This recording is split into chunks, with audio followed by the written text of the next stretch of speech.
পাকিস্তান সেনাবাহিনী জানিয়েছে, সাম্প্রতিক উত্তেজনার মধ্যে যুদ্ধবিরতির প্রস্তাব তারা নয়, ভারত দিয়েছে।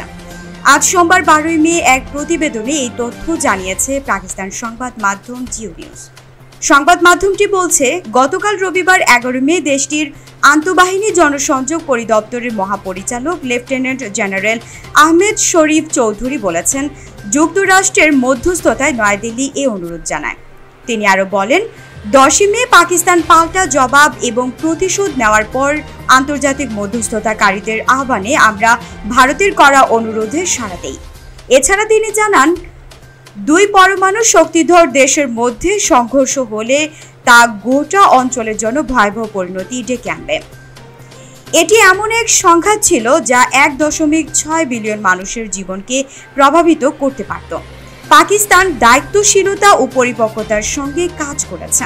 তিনি বলেন, যারা যুদ্ধ চায় তারা কেবল নিজেদের স্বার্থ সিদ্ধির জন্যই কাজ করে।